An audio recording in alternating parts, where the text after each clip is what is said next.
Hello again and welcome back to my channel. Today's video is actually another look at supplies. I was asked recently what my favorite journal supplies to use if I could only use a few. And Claire, this was very difficult for me to really narrow down. I've already shared a similar list with you, but I did want to kind of go into more detail about these items. First off, I am obsessed with like date ephemera or these mini calendars. I love using this as like an anchor for my journal spreads. This year I was really excited because La Dolce Vita came out with a little mini calendar, and I just love that each page is a different illustration. There might be some repeats throughout, but I haven't seen any yet. Another option, if I don't like the day's design, is using these date stamps or number stamps. Another option is creating a label. I really love my little Make ID label maker in the shape of a typewriter. You can choose the font, you can switch out the refills and change the color of the tape. Basically anything that will help create a layer. I love also using washi tape, and just an honorable mention, I do like having different tools to cut my washi tape. My new favorite, it is a Midori washi tape cutter. Washi tape is easy to cut, so this may be unnecessary. I just love how smooth and consistent it makes cutting the washi tape. I'm also a huge fan of PET tape. I love how crisp and clear the illustrations usually appear on the tape. Another thing I really love to layer are stamps, especially text or pattern stamps that are easily grouped together. And because I have a type, my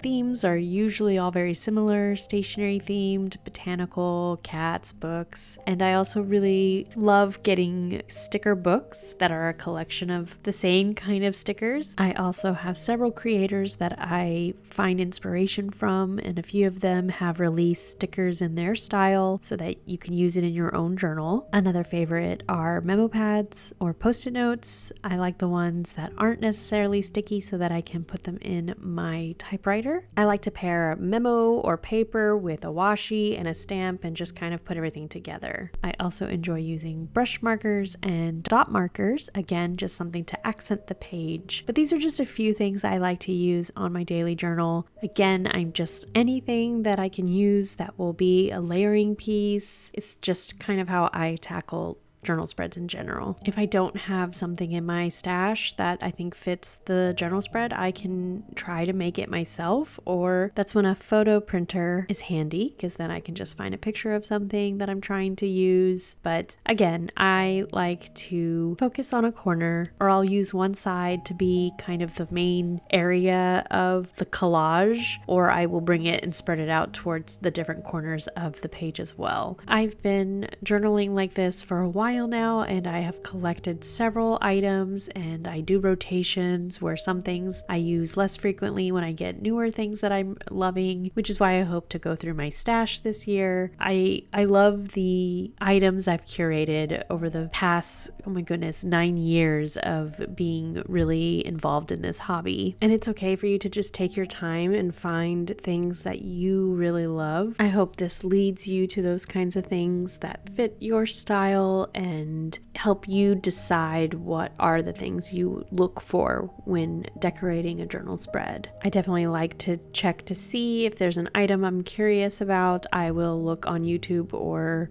Instagram to see if I can find someone using it, especially if it's a more pricier item, just so I can decide and like see it in action before I do spend the money on something. I hope this gives you some ideas, Claire, for when you're thinking of different things for your journal spreads. I know you had asked to see me pre-decorate a few spreads. I don't really do much pre-decorating for like advanced journaling. I usually will just decorate the page I am intending to journal, because I like to determine the journal spread with maybe a topic I'm journaling about, or maybe there's some sort of tie-in or significance. It definitely depends on the mood and what I am journaling about. I hope this was still helpful for you though. That's all I really wanted to share with you today. I hope you enjoyed this video, and I will catch you in the next one.